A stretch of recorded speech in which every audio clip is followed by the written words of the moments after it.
आज के इस वीडियो लेसन में हम बात करेंगे इंटरनेशनल स्नो लेपर्ड डे के बारे में।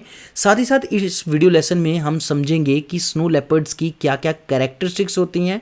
उसके बाद हम बात करेंगे स्नो लेपर्ड्स की डिस्ट्रीब्यूशन की, यानी कि कौन कौन से एरियाज़ में, कौन कौन सी कंट्रीज़ में जो है स्नो लेपर्ड्स पाए जाते हैं।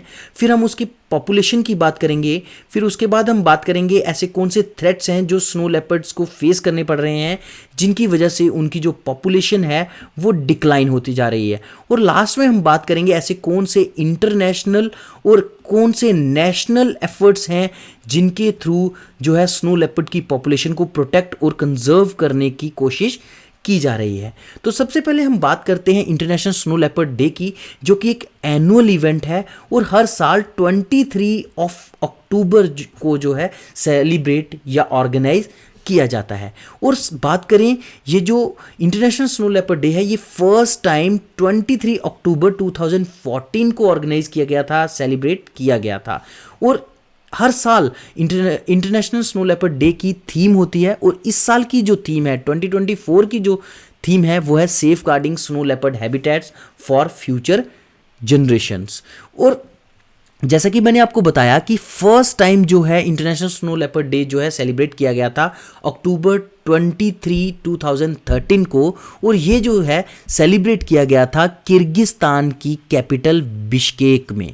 और यहाँ पर पहली बार जो फर्स्ट ग्लोबल लेपर्ड फोरम में उन कंट्रीज़ ने भाग लिया जिनके जो कि स्नो लेपर्ड की रेंज कंट्रीज़ हैं, यानी कि उन कंट्रीज़ ने भाग लिया जहाँ पर ये स्नो लेपर्ड पाए जाते हैं। और यहाँ पर एक डिक्लेरेशन को साइन किया गया, जिस डिक्लेरेशन का नाम था बिश्केक डिक्लेरेशन। और ये जो बिश्केक डिक्लेरेशन का मेन मोटिव था स्नो लेपर्ड को कंजर्व करना। और मेन पर्पस की हम बात करें इस इंटरनेशनल स्नो लेपर्ड डे के मेन पर्पस की, तो उसका मेन पर्पस है स्नो लेपर्ड कंजर्वेशन के लिए लोगों को अवेयर करना, और साथ ही साथ उन चैलेंजेस को हाईलाइट करना जो कि स्नो लेपर्ड्स को फेस करने पड़ रहे हैं और उसकी जिनकी वजह से इनकी पॉपुलेशन जो है वो डिक्लाइन हो रही है। अब बात करते हैं कुछ जनरल फैक्ट्स की, कुछ इंपॉर्टेंट थिंग्स की जो कि स्नो लेपर्ड्स के बारे में है। सबसे पहले बात करते हैं साइंटिफिक नेम की।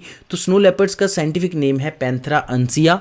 उसके बाद हम बात करते हैं स्नो लेपर्ड्स के नेचर की। तो ये जो स्नो लेपर्ड हैं ये सॉलिटरी नेचर के होते हैं, यानी अकेले रहना पसंद करते हैं, ज़्यादा जो है सामने आना पसंद नहीं करते। उसके बाद ये माउंटेन ड्वेलिंग मैमल्स हैं, यानी कि ये पहाड़ी इलाकों में ज़्यादा पाए जाते हैं। और हैबिटेट की बात करें तो ये पाए जाते हैं सेंट्रल और साउथ एशियन कंट्रीज़ की हाई माउंटेन रेंजेस में, जिनका एलिवेशन 3000 से 5400 मीटर्स तक होता है। बात करें क्लाइमेट की, तो ये जो स्नो लेपर्ड्स हैं ये एल्पाइन और सब एल्पाइन क्लाइमेट्स में जो है पाए जाते हैं। उसके बाद मेन एक बहुत ही इंटरेस्टिंग फैक्ट की बात करें तो ये जो स्नो लेपर्ड्स हैं ये रोर नहीं कर सकते। इनकी साउंड को हम परिंग, हिसिंग, ग्राउलिंग, वेलिंग या चफिंग के नाम से भी जानते हैं। उसके बाद बात करें एक इम्पॉर्टेंट फैक्ट की, तो इनके जो है फीट जो है ओवर साइज्ड होते हैं, या फिर ओवर साइज फीट की वजह से जो है ये ईजीली जो है स्नो में जो है वॉक कर सकता है या रन कर सकता है। यानी कि ये जो ओवरसाइज फीट हैं ये स्नो शूज़ का काम करते हैं स्नो लेपर्ड के लिए, जिससे जो है इसे स्नो में जो है चलने में आसानी होती है। अब बात करते हैं इसके निक नेम की, जो कि बहुत इंटरेस्टिंग है। स्नो लेपर्ड को घोस्ट ऑफ द माउंटेन के नाम से भी जाना जाता है। क्यों का और ऐसा क्यों है कि इसे घोस्ट ऑफ द माउंटेन कहा जाता है? और जैसा कि हम जानते हैं कि भूत जो है बहुत कम देखने को मिलता है, किसी ने देखा ही नहीं होगा, जिसके बारे में सिर्फ सुना होता है। तो ऐसा ही होता है कि स्नो लेपर्ड जो है दिखते बहुत कम दिखते हैं, और ज़्यादातर सिर्फ लोगों को इनके नाम के बारे में ही पता होता है और आम लोगों ने इसे देखा नहीं होता है। और इसको घोस्ट इसलिए कहा जाता है क्योंकि ये बहुत ही मिस्टीरियस और इलूजिव नेचर का है, यानी ये छुपा रहता है हमेशा, ये कभी ज़्यादातर लोगों के सामने नहीं आता है। और ये बहुत ही हार्श और इनहॉस्पिटेबल लैंडस्केप में भी रहता है, जिसकी वजह से इसे जो है घोस्ट ऑफ द माउंटेन्स कहा जाता है। तो ये जो स्नो लेपर्ड्स हैं इन्हें ढूंढना, इन्हें देखना बहुत ज़्यादा मुश्किल है, क्योंकि ये इनका जो कलर है पेल कलर और साथ में स्मोकी ग्रे कलर का जो इनका फर होता है, जिसके ऊपर डार्क रोजेट्स होते हैं, इनकी वजह से क्या होता है कि ये जो फर की जो करैक्टरिस्टिक्स हैं ये इसे बहुत ही अच्छा कैमोफ्लेज जो है प्रोवाइड करते हैं, जिसकी वजह से जो है इनको स्पॉट करना बहुत ही मुश्किल होता है, और इसलिए ये रॉकी और स्नो कवर्ड लैंडस्केप में जो है ईजिली रह पाते हैं बिना किसी के नज़रों में आए। और इनका ये जो सीक्रेटिव बिहेवियर और ये इनका जो सॉलिटरी नेचर होता है, यही जो है जिसकी वजह से इनको घोस्टली रेपुटेशन जो है मिलती है, और ये इसी वजह से जो है हमें दिखाई कम देते हैं।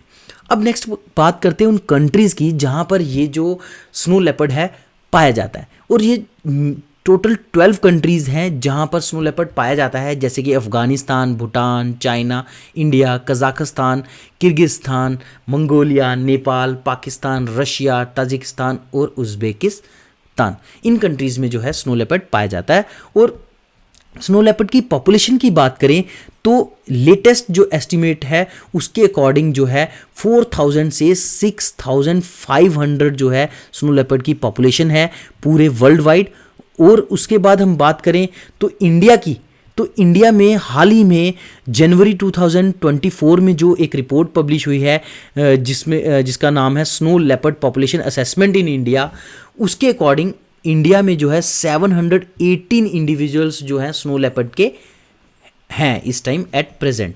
और उसके बाद अब हम बात करते हैं उन थ्रेट्स की जो कि स्नो लेपर्ड को फेस करने पड़ रहे हैं, जिसकी वजह से स्नो लेपर्ड्स की जो पॉपुलेशन है इतनी कम है। तो वो थ्रेट्स हैं हैबिटेट लॉस, यानी ह्यूमन एनक्रोचमेंट की वजह से जो है दिन ब दिन इनका जो हैबिटेट है वो कम होता जा रहा है, जंगल कम होते जा रहे हैं, जिसकी वजह से ये इनको जो है इनकी पॉपुलेशन डिक्लाइन हो रही है। उसके बाद सेकंड नंबर आता है पोचिंग, यानी कि इलीगल हंटिंग जो है वो इनकी बहुत ज़्यादा चल रही है, इसलिए जो है स्नो लेपर्ड्स की पॉपुलेशन डिक्लाइन होती जा रही है। साथ ही साथ क्लाइमेट चेंज भी है, एक इम्पॉर्टेंट रोल प्ले करता है इनकी पॉपुलेशन डिक्लाइन की वजह से, डिक्लाइन के लिए। और साथ ही साथ जो अब प्रे है जिनके ऊपर ये फीड करते हैं उनकी भी जो है अवेलेबिलिटी कम होती जा रही है, जिसकी वजह से इनको फूड नहीं मिल पा रहा है और ये जो है सर्वाइव नहीं कर पा रहे हैं और इनकी पॉपुलेशन डिक्लाइन हो रही है। अब बात करते हैं इनकी प्रोटेक्शन स्टेटस की। तो IUCN स्टेटस की बात करें तो स्नो लेपर्ड का जो IUCN स्टेटस है वो है वल्नरेबल, यानी कि ये हाई रिस्क ऑफ एक्सटिंक्शन में आते हैं। उसके बाद बात करें तो ये जो स्नो लेपर्ड्स हैं ये सिटीज साइट्स यानी कि convention on international trade off endangered species की जो लिस्ट है उसकी अपेंडिक्स 1 में जो है ये आते हैं। अपेंडिक्स 1 में जो भी स्पीशीज आते हैं उनको हाई रिस्क ऑफ एक्सटिंक्शन होता है और साथ में हाई डिग्री ऑफ प्रोटेक्शन जो है वो प्रोवाइड की जाती है। उसके बाद बात करें इंडिया की तो इंडिया का जो वाइल्ड लाइफ प्रोटेक्शन एक्ट 1972 है उसके अंडर शेड्यूल 1 में जो है स्नो लेपर्ड्स को कैटेगराइज किया गया है। और स्नो लेपर्ड जो ये जो शेड्यूल 1 है ये इसमें जो एनिमल्स आते हैं उनको भी जो है हाईएस्ट लेवल ऑफ प्रोटेक्शन जो है वो प्रोवाइड किया जाता है।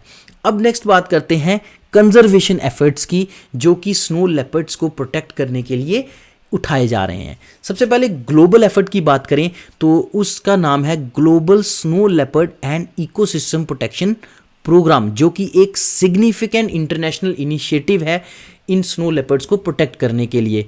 और ये मेन जो है इस global snow leopard and ecosystem protection program का जो मेन फोकस है उसकी बात करें तो ये कम्युनिटी बेस्ड प्रोटेक्शन या कम्युनिटी बेस्ड कंजर्वेशन पे जो है ज़्यादा जोर देता है, यानी कि कम्युनिटीज़ को इन्वॉल्व करो और इनको प्रोटेक्ट करो, ऐसा जो है इसके ऊपर ज़्यादा जो स्ट्रेस जो है ये जो प्रोग्राम है वो देता है। साथ ही साथ कुछ सस्टेनेबल प्रैक्टिसेस को प्रमोट करने की बात करता है ये प्रोग्राम। उसके साथ जो लोग जो कि इनको हंट कर रहे हैं या इनके साथ कन्फ्लिक्ट में आ रहे हैं, human wild life conflict cause हो रहा है, उन लोगों को जो है एक अल्टरनेट लाइवलीहुड अपनी जो रोज़गार का एक अल्टरनेट या अपनी सस्टेनेंस के लिए एक अल्टरनेटिव लाइवलीहुड प्रोवाइड करने की ये जो है प्रोग्राम बात करता है ताकि स्नो लेपर्ड का जो है उन किलिंग्स जो हैं वो कम हो सकें। उसके बाद हम बात करते हैं बिश्केक डिक्लेरेशन की। तो ये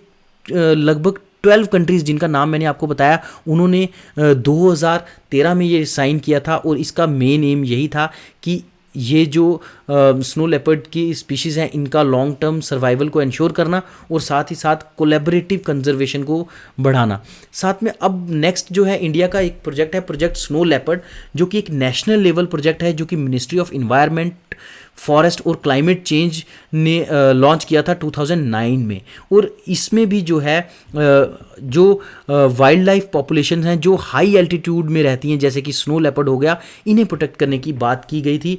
और साथ ही साथ कुछ ऐसी पॉलिसीज़ लाने की बात की गई थी जिसमें पार्टिसिपेटरी जो है जो प्रोटेक्शन है वो की जाए इन स्पीशीज़ की। उसके बाद बात करें ब्रीडिंग प्रोग्राम की, तो हमारे इंडिया में Padmaja Naidu Himalayan zoological park है, जो कि वेस्ट बंगाल में है। यहाँ पर जो है स्नो लेपर्ड्स का ब्रीडिंग प्रोग्राम चलाया जा रहा है और इसे जो है इंटरनेशनली जो है रिकॉग्निशन भी मिला है। उसके बाद snow leopard conservancy India trust की बात करते हैं। ये एक एनजीओ है जो कि ट्रांस हिमालयन रीजन्स में काम करता है और उनमें भी मेनली बात करें तो लद्दाख और स्पीति जैसे इलाकों में जो है ये एनजीओ काम करता है और ये भी जो है स्नो लेपर्ड की प्रोटेक्शन में बहुत ज़्यादा इंपॉर्टेंट रोल प्ले कर रहा है। और इसकी स्थापना जो की थी वो मिस्टर रिंचेन वांगचुक ने की थी, जो कि एक लद्दाखी माउंटेनियर हैं और कंजर्वेटिविस्ट हैं। तो यही था आज का लेक्चर।